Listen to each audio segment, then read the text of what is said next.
Welcome to First Take for an exclusive segment on YouTube. Two-time national champion Dan Hurley has a new book titled Never Stop, Life, Leadership, and What It Takes to Be Great that he co-authored with New York Times best-selling author Ian O'Connor that is described as a playbook for life. Welcome, sir. How you doing? How's everything? Stephen A., great to be here. Man, the honor is all mine. What made you decide to write this book right now? Well, obviously opportunity. You know, you go back to back and you get the opportunity to do it. You know, for me, I thought it was a chance maybe to do something good. You know, books have impact, you know, my life in an important way. I love to read. I'm an avid reader. You know, I'm a lifetime learner. And for me, I wanted to put something good out there that may be impactful. I think my life journey has been what a lot of people face, you know, struggles throughout their personal life, their career, their family life. You know, so hopefully it's inspiring, motivating for people, you know, that if you just keep pushing and you never stop, you know, you got a chance, you know, to get where you want to go. Inspiration, motivation, that's something that's synonymous with you. You are a two-time national champion, back-to-back champion, by the way. But I think that if somebody was asking you, like I'm about to now, the one thing that you wanted folks to get out of this book more than anything, you have an idea what the answer to that question would be? Yeah, I would say for me, I think a big part of the book is like, you know, the mental health struggles, you know, the struggles with my personal development as a college kid, just struggling with my identity, you know, getting wrapped up in that brutal practice of the comparison game, you know, which is debilitating to people. For me, you know, growing up in a Hurley household, this was an incredibly high standard, you know, that my father set, you know, for me and my brother growing up. And, but that kind of blurred into an unhealthy relationship with perfectionism.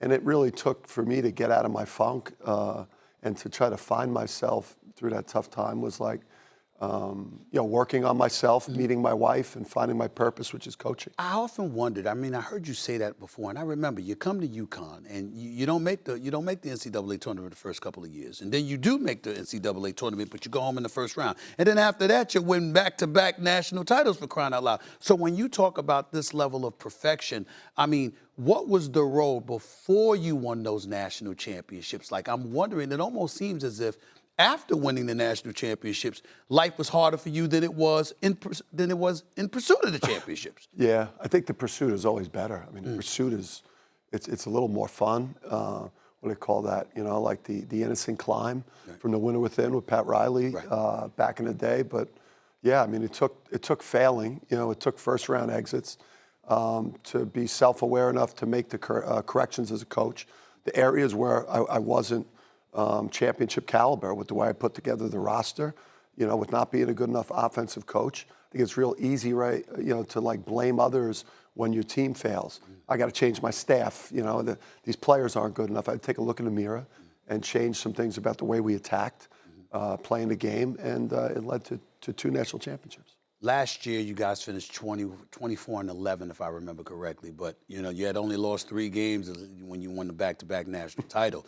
So the difficulty in last year in pursuit of a three-peat, I read where you talked about, you know, possibly stepping away. Talk about that for a second and why it got to the point, the pressure of trying to three-peat.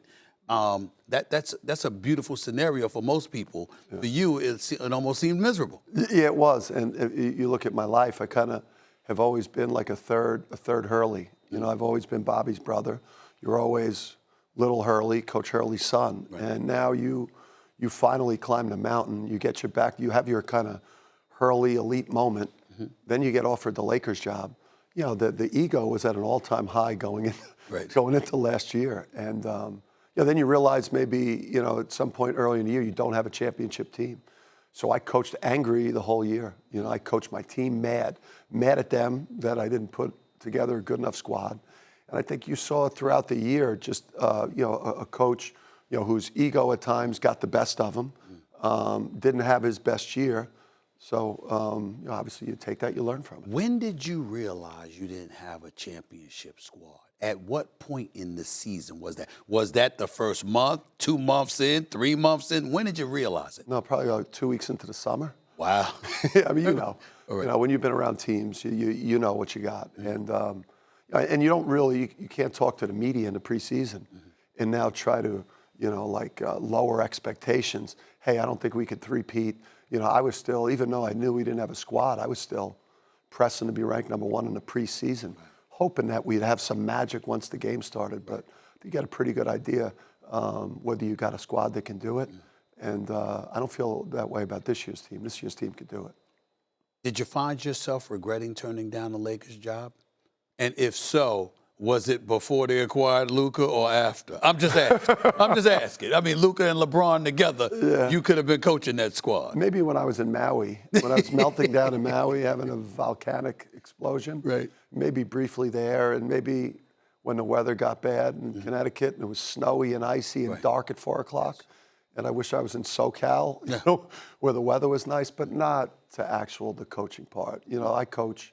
You know, I think as a college coach, you're actually allowed to coach and drive the organization and drive the team and set the standard and push the people around you to be at their max.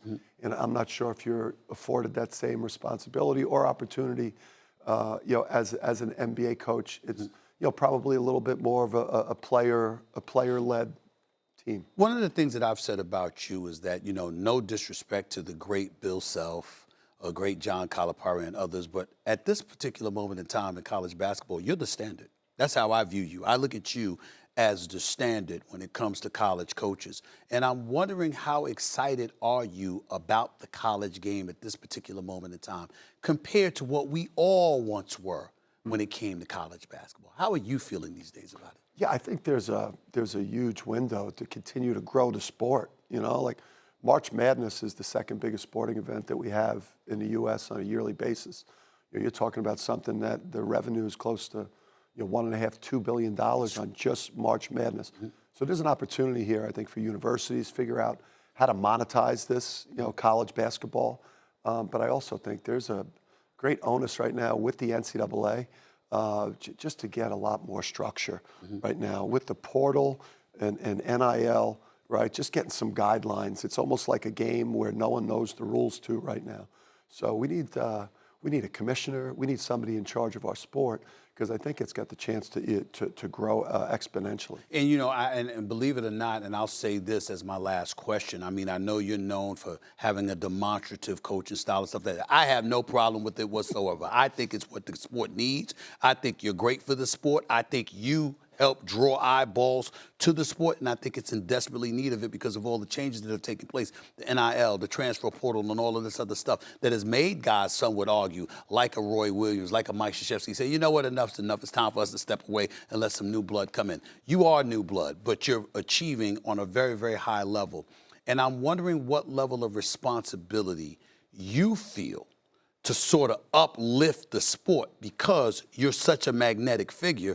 You can draw eyeballs, and there's a lot that you can do in talking about the sport and make us think about things we may not have even thought about. Yeah. I mean, my biggest thing is I don't want coaches to coach scared. You know, I want coaches to, you know, be demanding. You know, obviously you've got to build great relationships, you know, but hold your players to the highest standards. You know, and it's not like old school values. It's like, you know, great work ethic, great discipline, you know, caring about the front of the jersey, being accountable, being responsible, not being somebody that blames, complains, and defends himself, but like getting coaches back to like not being afraid of confrontation and coaching people hard and driving people to get the very best out of them. I'm hoping that, and still have great relationships where your players love you. You know, you could do both. I think particularly in basketball right now, I think you got a lot of coaches that coach scared. I mean, this isn't a partnership. Scared of the players? Scared the player's going to go in the portal. Got it. Scared that if you're too honest and you push too hard, that they're going to leave you. I've never met a great player that didn't want to get pushed, didn't want to get challenged, didn't want to get made better by their coach. And again, you could do those things if you have a great relationship with the players off the court. Well, I'll let you go. UConn going to do something this year? You know, 3 out of 4 is still a dynasty. That's right. Yeah. You think you got a national championship team this year? I do. I don't. I generally. I've actually been better, I think, in my life of learning from failure and bouncing back from a tough year. I'm not sure that I handle success as well as I handle failure. So watch out for the Huskies this year. One of the best in the business, if not the best in the business right now, the one and only Dan Hurley, coach of the UConn Huskies. Listen, never stop, life, leadership, and what it takes to be great. We're one of the best writers in the business, in the one and only Ian O'Connor. Thank you for being here, Coach. All the best to you. Thank you, brother. Back to you guys.